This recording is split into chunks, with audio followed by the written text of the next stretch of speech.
नमस्कार दोस्तों, मैं विशाल ज्योति आप सभी का बहुत बहुत स्वागत करता हूं। फ्रेंड्स, इस वीडियो के माध्यम से मैं आप सभी को बताना चाहता हूं बॉन्ड्स एंड डिवेंचर्स के बारे में। ये दो इंस्ट्रूमेंट हैं जो कंपनी के लिए क्या है, इसका महत्व, ये होता क्या है। बॉन्ड्स एंड डिवेंचर्स के बारे में मैं एक समरी इंफॉर्मेशन इजी तरीके से बताने की कोशिश करता हूं। Friends, generally bonds and debentures को सिमिलर ही माना जाता है, लेकिन इसमें थोड़ा सा डिफरेंस होता है। बॉन्ड क्या है, डिवेंचर क्या है। तो पहले मैं बताऊं, ये दोनों का दोनों ऐसा इंस्ट्रूमेंट है जिस इंस्ट्रूमेंट को इशू कर कंपनी फंड्स रेज करती है लॉन्ग टर्म। कंपनी इन दोनों ही प्रकार के इंस्ट्रूमेंट्स को जारी कर फंड्स रेज करती है, मतलब कंपनी अपने फंड्स का जुगाड़ करती है।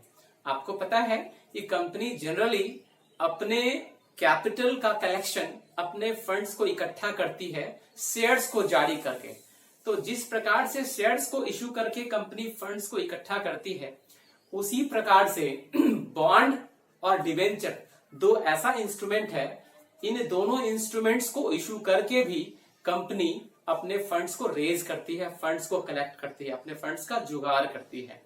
शेयर्स और इनमें फर्क ये है कि जो शेयर होल्डर्स होते हैं वो कंपनी के ओनर होते हैं, लेकिन जो डिवेंचर और बॉन्ड है इसके जो ओनर होते हैं, ये डिवेंचर और बॉन्ड इसके जो होल्डर होते हैं वो कंपनी के ओनर नहीं होते हैं। ठीक है, वो जस्ट लाइक लेंडर होते हैं, मतलब उन्होंने कंपनी को कर्ज दिया। अब मैं एक बात बताना चाहता हूं, बॉन्ड और डिवेंचर ये दो सर्टिफिकेट्स इशू किए जाते हैं इनके होल्डर्स को। मान लीजिए कि कंपनी ने एक हजार रुपए का डिवेंचर या एक हजार रुपए का बॉन्ड, एक यूनिट, एक बॉन्ड या एक डिवेंचर का एक यूनिट का वैल्यू मान लो 1000 है, और कंपनी ने मोहन नाम के किसी पर्सन को 100 डिवेंचर इशू किए। 100 डिवेंचर, तो 100 डिवेंचर अगर कंपनी ने इशू किए, तो मैं आपको समझाना चाहता हूं एक छोटे से एग्जाम्पल के माध्यम से, फिर मैं आपको इसका डिफरेंस बताऊंगा। मान लो ये एक्स लिमिटेड एक कंपनी है, इसने मिस्टर मोहन को, मिस्टर मोहन एक पर्सन है, कंपनी ने 1000 रुपये वाले 1000 रुपये वाले 100 यूनिट 1000 रुपये वाले 100 यूनिट डिवेंचर इशू किया। 1000 रुपये वाले 100 यूनिट डिवेंचर इशू किया मिस्टर मोहन को। तो मिस्टर मोहन के पास जो अभी टोटल डिवेंचर का वैल्यू है वो 1 लाख रुपए का है। मतलब ये कि मिस्टर मोहन ने 1 लाख रुपए का डिवेंचर अक्वायर किया, हासिल किया, खरीदा। किससे? एक्स लिमिटेड से।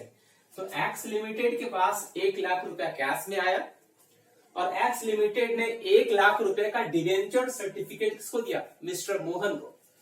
तो डिवेंचर जो होता है या बॉन्ड जो होता है, ये एक निश्चित समय सीमा के बाद कंपनी इनके होल्डर्स को पैसा वापस कर देता है। जैसे आपने प्रेफरेंस शेयर्स में पढ़ा था, तो डिवेंचर होल्डर या बॉन्ड होल्डर को एक निश्चित समय सीमा के बाद कंपनी उनके द्वारा जो पैसे लगाए गए उनके पैसे को वापस कर देता है। मान लो मिस्टर मोहन ने एक्स लिमिटेड से या तो 1 लाख रुपए का डिवेंचर खरीदा या 1 लाख रुपए का बॉन्ड खरीदा। ठीक है, तो 1 लाख रुपए का डिवेंचर या 1 लाख रुपए का बॉन्ड खरीदा, मतलब मिस्टर मोहन कंपनी को कितना पैसा दिया? 1 लाख रुपए, और कंपनी ने उसको 1 लाख रुपए का सर्टिफिकेट बनाकर दे दिया, बॉन्ड का या डिवेंचर का। क्लियर है? तो मिस्टर मोहन जो है या तो डिवेंचर होल्डर कहलाएंगे या बॉन्ड होल्डर कहलाएंगे, जो इंस्ट्रूमेंट उन्होंने लिया। अभी मैं दोनों को सिमिलर लेकर चल रहा हूं एक ही साथ, कि मान लो डिवेंचर और बॉन्ड। तो मान लो कि कंपनी ने 1 लाख रुपए का डिवेंचर या बॉन्ड इशू किया, तो यहाँ क्या सीन बना? यहाँ पिक्चर ये बना कि मिस्टर मोहन जो है 1 लाख रुपया का या तो डिवेंचर होल्डर है या बॉन्ड होल्डर है। कंपनी ने जो भी इशू किया, बॉन्ड इशू किया हो या डिवेंचर इशू किया हो। ठीक है, अब इसकी समय सीमा फिक्स थी। समय सीमा थी कि 5 इयर्स के बाद 5 इयर्स के बाद एक्स लिमिटेड क्या करेगा? मिस्टर मोहन का पैसा वापस करेगा, मिस्टर मोहन का इन्वेस्टमेंट वापस करेगा। तो एक्स लिमिटेड मिस्टर मोहन को 1 लाख रुपया वापस करेगा। तो ये 5 साल, 6 साल, 8 साल ये एग्रीमेंट में इशू करते वक्त ये तय हो जाता है। कंपनी ये पहले से डिसाइड कर देती है कि ये जो बॉन्ड है 5 साल बाद रिडीम होगी, 10 साल बाद होगी, 8 साल बाद होगी, 6 साल बाद होगी, कितने साल बाद होगी ये पहले से मेंशन होता है, पहले से एग्रीमेंट ये तय होता है। रिडीम का मतलब, रिडम्पशन का मतलब कंपनी इसके होल्डर को पैसा वापस करेगी। कंपनी जो है इंस्ट्रूमेंट के होल्डर को, मतलब बॉन्ड या डिवेंचर के होल्डर को पैसा वापस करेगी।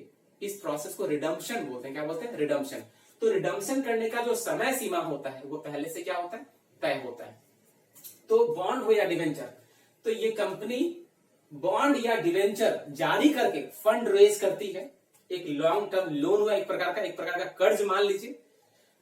तो उस पैसे का इस्तेमाल फिर कंपनी अपने बिजनेस के ऑपरेशन में करती, जो उसका जरूरत है उसके हिसाब से। अब आप ये सोचेंगे कि मिस्टर मोहन को क्या फायदा? मिस्टर मोहन ने पैसा लगा दिया, फिर पैसा उसको वापस मिलेगा 5 साल बाद, तो मोहन को क्या फायदा? तो मिस्टर मोहन अगर डिवेंचर होल्डर है या बॉन्ड होल्डर है, तो मिस्टर मोहन को हर साल एक निश्चित दर से, हर साल एक फिक्स्ड रेट से इंटरेस्ट मिलेगा। किससे? कंपनी से। मिस्टर मोहन को अपने द्वारा लगाए गए इन्वेस्टमेंट पर, अपने द्वारा, जैसे मिस्टर मोहन ने 1 लाख रुपया लगाया, तो मिस्टर मोहन को एक फिक्स्ड रेट से क्या मिलेगा? इंटरेस्ट। फिक्स्ड रेट से, एक निश्चित दर से हर साल क्या मिलेगा? इंटरेस्ट। अब आप बताइए कि वो जो इंटरेस्ट का रेट क्या होगा? ये भी इशू करते वक्त ही तय होता है। ये एग्रीमेंट भी इशू करते वक्त ही होता है कि 9% होगा या 10% होगा या 12% होगा, कितना परसेंट इंटरेस्ट मिलेगा ये भी उसी वक्त तय होता है। तो कंपनी बॉन्ड या डिवेंचर जब जारी करती है उसी वक्त ये तय होता है कि कितने वर्षों बाद पैसा वापस करना है, रिडम्पशन करना है, और हर वर्ष इंटरेस्ट कितना देना है। क्लियर है? तो ये आपने समझा अभी कि बॉन्ड और डिवेंचर ये दोनों ऐसा इंस्ट्रूमेंट है जिसके जरिए कंपनी लॉन्ग टर्म फंड्स का जुगाड़ करती है, अपने फंड्स को इकट्ठा करती है इन दोनों इंस्ट्रूमेंट्स के जरिए। अब हम लोग समझेंगे कि इनके बीच डिफरेंसेस क्या है। तो आइए हम लोग इसके डिफरेंसेस को समझने का कोशिश करते हैं।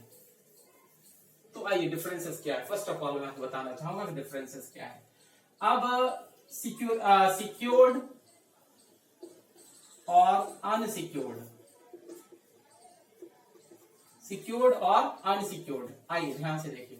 सिक्योर्ड और अनसिक्योर्ड का सिचुएशन का मतलब क्या होता है? सिक्योर्ड और अनसिक्योर्ड, जब आप अक्सर देखते हैं, मैं आपको इजी लैंग्वेज में बताने की कोशिश कर रहा हूं कि जब आप बैंक से लोन लेने जाते हैं, बैंक से लोन लेने जाते हैं तो अक्सर आपको गिरवी के रूप में अपना मकान, प्रॉपर्टी, जमीन या सोना या कोई ऐसा प्रॉपर्टी गिरवी रखना पड़ता है बैंक में।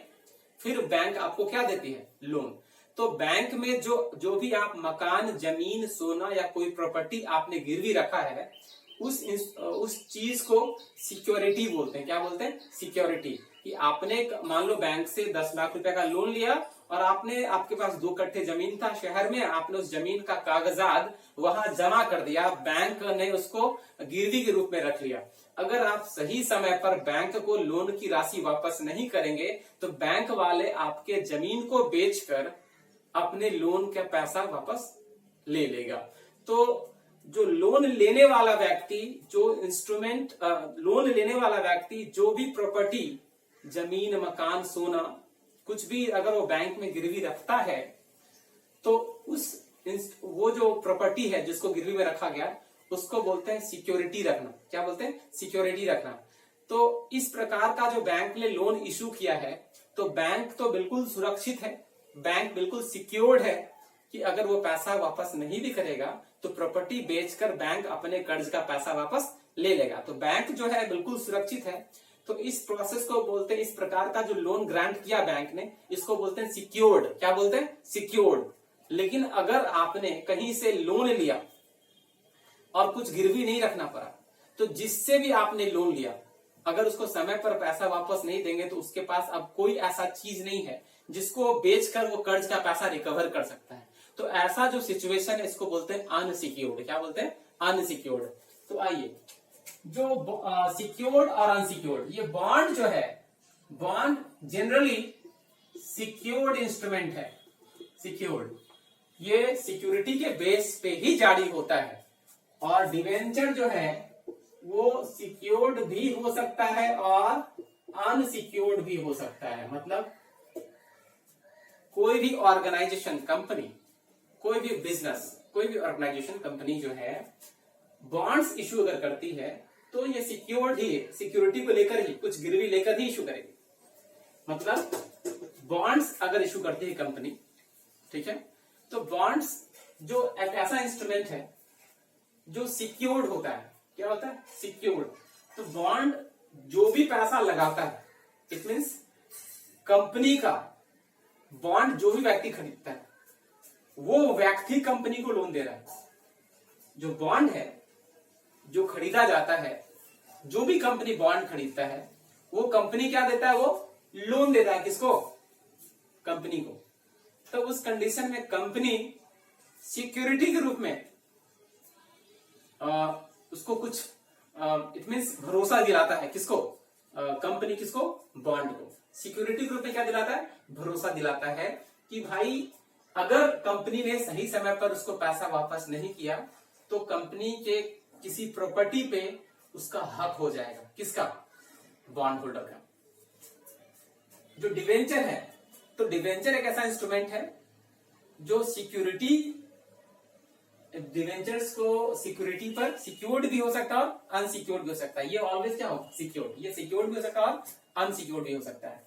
नेक्स्ट बात करें कि जो इंटरेस्ट का रेट है, इंटरेस्ट रेट, जो बॉन्ड का जो इंटरेस्ट रेट है वो इंटरेस्ट रेट जनरली लो होता है। इसका इंटरेस्ट रेट क्या होता है? कम होता है। मतलब कंपनी बॉन्ड होल्डर को कम रेट पर ब्याज देती है। कंपनी जो है बॉन्ड होल्डर को कम रेट पे ब्याज, इंटरेस्ट देती है। जबकि डिवेंचर्स वाले का क्या होता है? हाई रेट होता है। डिवेंचर्स वाले का इंटरेस्ट रेट क्या होता है? हाई होता है, ऊंचा होता है रेट। अब मान लीजिए कि भाई किस प्रकार रिस्क को लेकर बात करें, अगर हम लोग बेसिस को रिस्क लें, अभी तक हम लोगों ने पहला बेसिस लिया था सिक्योर्ड और अनसिक्योर्ड। तो बॉन्ड्स जो है ये सिक्योर्ड इंस्ट्रूमेंट है और ये क्या है? सिक्योर्ड और अनसिक्योर्ड दोनों ही हो सकता है। इंटरेस्ट का रेट जो है, ये इंटरेस्ट का रेट बॉन्ड्स का कम होता है और डिबेंचर्स का क्या होता है? ज्यादा होता है। रिस्क की बात करें, अगर इसका इंटरेस्ट का रेट कम है तो रिस्क इसका क्या होगा? लो, और इसका रिस्क क्या होगा? हाई। ठीक है, क्योंकि इसको इंटरेस्ट कम देना है तो रिस्क कम है और इसका रिस्क क्या? ज्यादा है। अब रह गया बात कि किस प्रकार का ऑर्गेनाइजेशन जो इशू करता है, मतलब इशू करने वाला ऑर्गेनाइजेशन। तो ऑर्गेनाइजेशन जो इशू करता है वो किस प्रकार का ऑर्गेनाइजेशन जो है इशू करता है? बॉन्ड्स जो है गवर्नमेंट एजेंसीज भी इशू करता है, मतलब गवर्नमेंट सरकारी संस्थाएं भी इशू करती हैं और गैर सरकारी कंपनीज भी इशू करती है। मतलब सरकारी और प्राइवेट दोनों ही प्रकार की कंपनीज, दोनों ही प्रकार के ऑर्गेनाइजेशंस बॉन्ड इशू करते हैं। मतलब गवर्नमेंट और प्राइवेट, ठीक है, गवर्नमेंट और प्राइवेट दोनों ही प्रकार की कंपनीज बॉन्ड इशू कर सकती है। लेकिन जो डिबेंचर है generally private sector, private sector, private companies के द्वारा ही इशू किया जाता है। ठीक है, तो बॉन्ड जो है जनरली गवर्नमेंट, सरकारी संस्थाएं भी इशू कर सकती हैं और प्राइवेट संस्थाएं भी। लेकिन जो डिबेंचर है वो जनरली कौन इशू करता है? Private organisation, private companies. ठीक है, उसके बाद जो बॉन्ड का जो होल्डर है, बॉन्ड को जो होल्ड करता है उसको बॉन्ड्स होल्डर बोलते हैं, और जो डिवेंचर को होल्ड करता है उसको डिवेंचर होल्डर्स बोलते हैं। बॉन्ड को जो होल्ड करता है उसको बॉन्ड्स होल्डर बोलते हैं और जो डिवेंचर को होल्ड करता है वो डिवेंचर होल्डर कहते हैं। फ्रेंड्स, इस वीडियो के माध्यम से मैंने बॉन्ड और डिवेंचर को डिफरेंशिएट करने की कोशिश करी है। आने वाले समय में इस टॉपिक को और भी अच्छे तरीके से मैं क्लियर करने की कोशिश करूंगा। अगर आप सभी को मेरा ये प्रयास पसंद आया हो तो काइंडली आप मेरे इस चैनल को सब्सक्राइब करिए, लाइक कीजिए, बेल आइकन को प्रेस करिए ताकि आने वाले जितने भी अच्छे अच्छे वीडियोस हैं उनके नोटिफिकेशन आपको मिलती रहे। साथ ही साथ आप अपने सारे फ्रेंड्स के साथ इन सारे वीडियोस को शेयर करिए। और एक और इम्पॉर्टेंट बात मैं आपसे बताना चाहता हूं कि अगर आप कॉमर्स के स्टूडेंट हैं या आप मेरे वीडियो को व्यू कर रहे हो, आपके फ्रेंड सर्किल में कोई कॉमर्स के स्टूडेंट्स हो, तो आप मेरे इस चैनल के बारे में बता सकते हैं। कॉमर्स में जो अकाउंट्स पेपर है उसको बहुत इजी तरीके से, बहुत आसान तरीके से हर चैप्टर्स को मैं बताने की कोशिश कर रहा हूं। और जो हमारा चैनल है इस पे बिहार बोर्ड के लिए अलग से वीडियोस बन रहा है और सीबीएसई के लिए अलग से वीडियोस बन रहा है। दोनों के प्लेलिस्ट अलग अलग हैं। दोनों ही प्रकार के स्टूडेंट्स हमारे चैनल्स को व्यू कर सकते हैं, देख सकते हैं, समझ सकते हैं। साथ ही साथ यूनिवर्सिटी के जो बीकॉम के कोर्स हैं, पार्ट 1, पार्ट 2, पार्ट 3, इनको लेकर के भी बहुत सारे वीडियोस बनाए जा रहे हैं। और मैं कहना चाहता हूं कि आपके करियर से रिलेटेड कुछ इंपॉर्टेंट इंफॉर्मेशन होते हैं, वो भी हमारे वीडियोस के माध्यम से दिए जाते हैं। तो फ्रेंड्स, अगर आप लोगों को मेरा यह प्रयास पसंद आया हो तो काइंडली आप जल्दी से जल्दी आप हमारे चैनल को सब्सक्राइब कर लीजिए, लाइक करिए और साथ ही साथ अपने सारे फ्रेंड्स के साथ शेयर करिए। इस वीडियो में इतना ही। Thank you.